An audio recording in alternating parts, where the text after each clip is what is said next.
વિદ્યાર્થી મિત્રો, પ્રકરણ 1 માં હવે આપણે આગળ વધીએ. આપણે ગુસા અને લસા સંપૂર્ણ ભણી ચૂક્યા છીએ.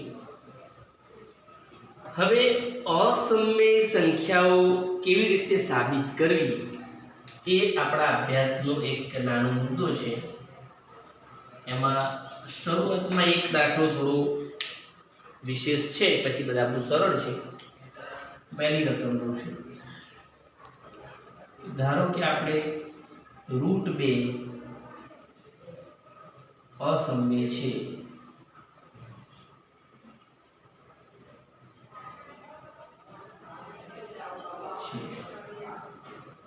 તેમ સાબિત કરો. √2 અસમય છે તેમ સાબિત કરો. જો ધ્યાનથી જોજો, આ પદ્ધતિની ખાસિયત છે કે જે પ્રમાણે એક દાખલો થશે એ પ્રમાણે બધા થશે. જેમ કે હું √3 કહું, √5 કહું તો બધું આનું આવે, ખાલી 2 ના બદલે 3 કે 5 બદલવા. તો સૌથી પહેલા આપણે છે ને જે સાબિત કરવાનું છે એના કરતાં ઊંધું ધારવાનું, લખવાનું કે ભાઈ ધારો કે √2 સમય છે. √2 સમય છે. જો આવું કેમ? તો તમે ધોરણ 9 માં ભણી ગયા હતા. સાબિત કરવાની અલગ અલગ પદ્ધતિ આવે. એમાં એક ખાસ પદ્ધતિ આવતી હતી જેને આપણે અનિષ્ટાપત્તિની રીત કહેતા હતા. એ રીતમાં કેવું હોય, જે સાબિત કરવાનું હોય એનાથી ઊંધું ધારવાનું અને પછી અલગ અલગ વિધાન દ્વારા એવું સાબિત કરવાનું કે આપણે જે ધારણા બાંધી છે ખોટી છે. મતલબ સમયવાળી ધારણા ખોટી, તો પછી સાચું શું હોય? અસમય. અંધારું, આ ધારણા ખોટી, તો પછી સાચું શું હોય? અજવાળું. એટલે સમયની ધારણા આગળ જતાં ખોટી પડશે, એટલે ઓટોમેટિક સાબિત થાય કે ભાઈ √2 અસમય છે. તો ધારો કે √2 સમય હોય તો એવું ધારવું પડે કે √2 = a/b.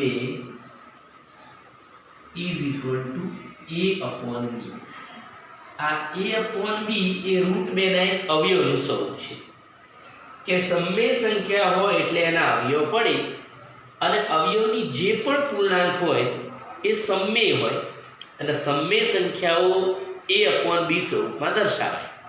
એટલે √2 = a/b આપણે મૂકવાના. જે યાદ રાખવાનું કે આ a અને b એવા હોવા જોઈએ કે જ્યાં a અને b નો ગુસા 1 હોય. a અને b નો ગુસા 1 હોય. મતલબ કે a અને b બંને અવિભાજ્ય હોય. અવિભાજ્ય હોય તો જ એમનો ગુસા 1 થાય. નક્કી આવું દરેક દાખલામાં કરી દેવાનું. √2 = a/b એટલે જ્યાં a અને b નો ગુસા 1 મળે. હવે આની ગણતરી શરૂ કરીએ તો b ભાગ્યામાંથી ગુણ્યામાં જાય એટલે અહીંયા આવશે √2b = a. નિયમ પ્રમાણે આપણે આ √2 ને વર્ગમૂળમાંથી કાઢવા હોય તો બંને બાજુ આપણે વર્ગ કરીશું.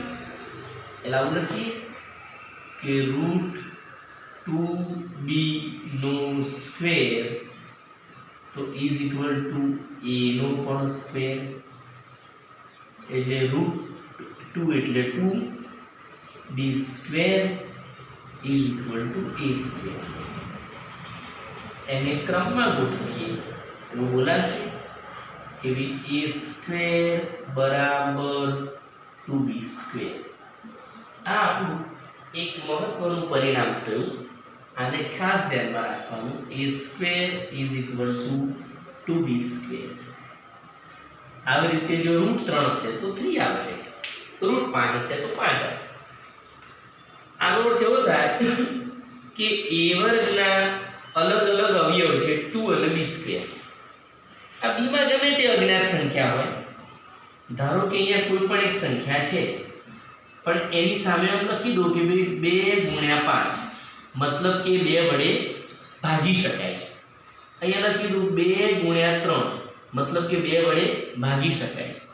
અહીં લખી દઉં 2 ગુણ્યા 7 મતલબ કે 2 વડે ભાગી શકાય છે. એમ અહીં થયું 2 ગુણ્યા b વર્ગ મતલબ કે 2 વડે એને ભાગી શકાય છે. એટલે કે a વર્ગને 2 વડે ભાગી શકાય. તો આનો અર્થ એવો થયો કે a વર્ગને 2 વડે ભાગી શકાય. હવે એક એવો નિયમ છે કે કોઈ પણ સંખ્યાના વર્ગને જે સંખ્યા વડે ભગાય એના વર્ગમૂળને પણ તે સંખ્યા વડે ભાગી શકાય. એટલે a વર્ગને 2 વડે ભાગી શકાય તો a ને પણ 2 વડે ભાગી શકાય. આ નિયમ છે. કોઈ પણ સંખ્યાના વર્ગને ભાગી શકાય તો વર્ગમૂળને પણ ભાગી શકાય. એક્ઝામ્પલ તરીકે આપણે લઈએ 25 તો 25 ને આપણે 5 વડે ભાગી શકીએ છીએ. તો 25 નું વર્ગમૂળ 5 કરો તો એને પણ 5 વડે ભાગી શકાય. જેમ કે 100 ને આપણે 2 વડે ભાગી શકીએ તો 100 નું વર્ગમૂળ 10 કરો તો એને પણ 2 વડે ભાગી શકાય છે. આવો પ્રમેય છે. આપણા પુસ્તકમાં આ માટે ખાસ પ્રકારનું વિધાન આપ્યું છે, ખાસ પ્રકારનું પ્રમેય આપ્યું છે.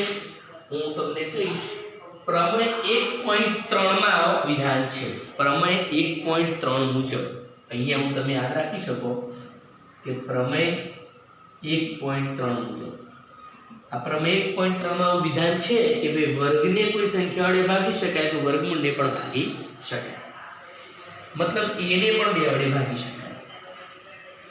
તો હવે એનો અર્થ એવો થયો કહેવાય કે a ને 2 વડે ભગાય છે મતલબ a નો કોઈ એક અવયવ તો 2 છે. હવે 2 જોડે ગુણાકારમાં આવી બીજી કોઈ પણ સંખ્યા હોય તો પણ એ 2 વડે ભાગી શકે એવું જ કહેવાય. એટલે આપણે ધારી લઈએ કે સુધારીએ કે ધારો કે સમજો કે 10 છે એને 2 વડે ભગાય તો ગુણ્યા 1 કરી શકું, હું 2 ગુણ્યા 5 કરી શકું. આમ આવી રીતે અહીંયા આપણે 2 ગુણ્યા k લખ્યા છે એટલે a બરાબર 2k. હવે આ જે a બરાબર 2k લખ્યા અહીંયા પરિણામ 1 માં મૂકવાના.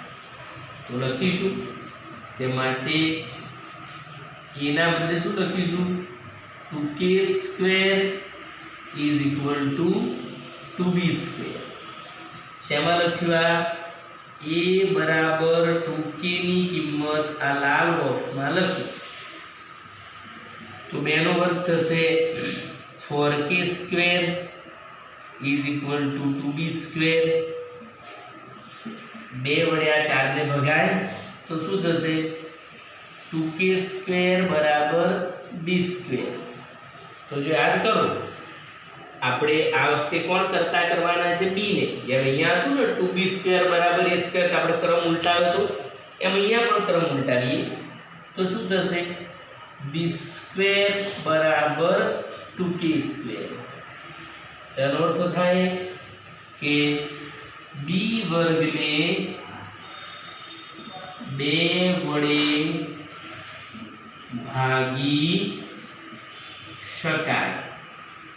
b વર્ગને 2 વડે ભાગી શકાય. તો હમણાં જ આપણે ભણાવ્યું કે વર્ગને ભાગી શકાય વર્ગમૂળને પણ ભાગી શકાય એટલે કે b ને પણ 2 વડે ભાગી શકાય.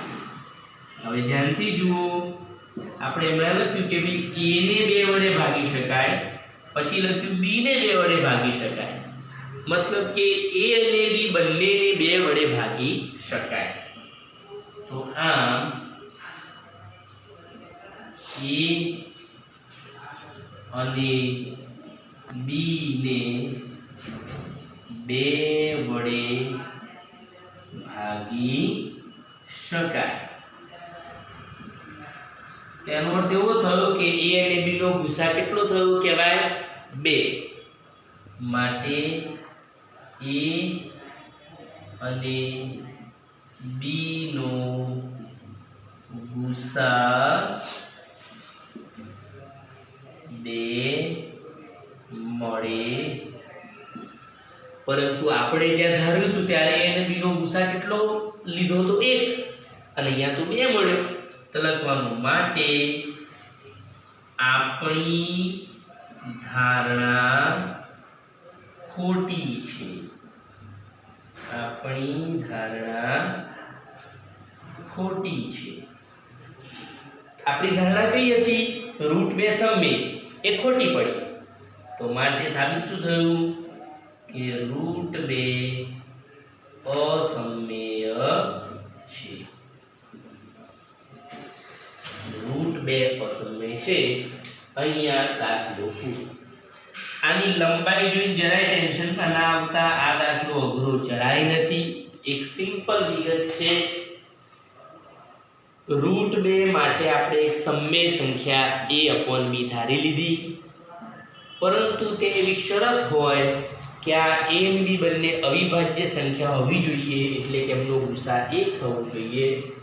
ત્યારબાદ આપણે સરળ સાદું રૂપ આપ્યું છે, b ભાગ્યામાંથી ગુણ્યા માંગ્યા, √b બરાબર a, રૂટ દૂર કરવા માટે વર્ગ કર્યો તો 2b² બરાબર a² ક્રમમાં ગોઠવ્યા એટલે a² બરાબર 2b² થયા।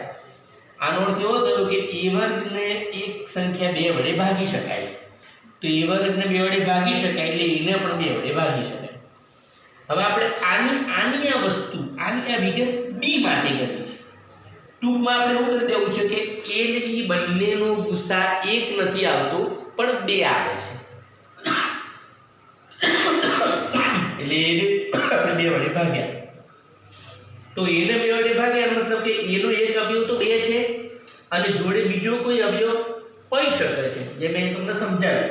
એટલે આપણે એ બરાબર શું લખી દીધા 2k, એટલે આ ફરીથી લાલ બોક્સમાં જ્યાં a હતા ત્યાં 2k લખીએ તો શું થઈ જાય? જુઓ, a વર્ગના બદલે શું થઈ જાય? 2k² = 2b², એટલે 2 નો વર્ગ થઈ ગયો 4k² બરાબર 2b², 2 છેદમાં જાય તો 2 × 4 છેદ ઉડી જાય એટલે 2k² બરાબર 2b બરાબર b²। તો જો એક્ઝેક્ટ અહીંયા તો કેવું થઈ ગયું? 2b² બરાબર a² ના બદલે શું થઈ ગયું? 2k² બરાબર b², પણ આપણે b ને કરતા બનાવો છે, b² બરાબર 2k²। એક્ઝેક્ટ એનો મતલબ શું થયું? b વર્ગને 2 વડે ભાગી શકાય એટલે b ને પણ ભાગી શકાય, મતલબ કે a અને b બંનેને 2 વડે ભાગી શકાય। જો બંનેને 2 વડે ભાગી શકાય તો એનો અર્થ a અને b નો ગુસા કેટલો થશે? 2, મતલબ 1 તો નહીં મળે। તો જો ગુસા 1 ના મળે તો આપણી ધારણા કેવી થઈ ગઈ? ખોટી છે। અને જો આપણી ધારણા ખોટી કઈ છે? સમમેય વાળી, સમમેય છે ધારણા ખોટી છે, તો પછી કોણ છે? √2 અસમમેય। હવે ધારો કે એક સમજણ પૂરતું આ જગ્યાએ હું √2 ના બદલે હું એમ લખી દઉં કે ભાઈ √3 અસમમેય જેવું સાબિત કરો, √3, તો તમારે આટલો જ ફરક કરવાનો છે। અહીંયા પહેલા લખી દેવાનું √3 સમમેય છે, અહીંયા લખી દેવાનું √3 બરાબર a/b, જે a અને b નો ગુસા 1 મળે, અહીંયા લખી દેવાનું √3b, અહીંયા લખી દેવાનું √3, અહીંયા લખી દેવાનું 3, અહીંયા લખી દેવાનું 3, મતલબ જ્યાં જ્યાં પણ 2 દેખાય ત્યાં બધો કોણ આવશે? 3, બાકી બધું એમને અહીંયા a વર્ગને 3 વડે ભાગી શકાય, પછી લખીશું a ને પણ 3 વડે ભાગી શકાય એટલે a બરાબર 3k। હવે a ની કિંમત અહીંયા મૂકીએ તો શું થઈ જશે? 3k² બરાબર 3b²। હવે જો 2 નો વર્ગ 4 થાય તો 3 નો વર્ગ શું થઈ જશે? અહીંયા 9, એટલે અહીંયા 3 લખું તો શું લખી દેવાના? એ વખતે 9, એટલે 9k² બરાબર પાછા 3b²।